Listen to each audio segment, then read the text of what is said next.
حضرت ابو ہریرہ رضی اللہ عنہ بیان کرتے ہیں، رسول اللہ صلی اللہ علیہ وآلہ وسلم نے فرمایا، ہر نبی کی اپنی امت کے بارے میں ایک دعا قبول ہوتی ہے، بس ہر نبی نے دعا کرنے میں جلدی کی،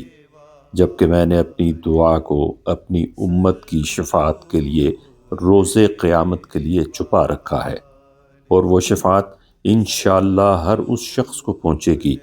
جو اس حال میں فوت ہوا ہوگا کہ اس نے اللہ کے ساتھ کسی کو شریک نہیں ٹھہرایا ہوگا۔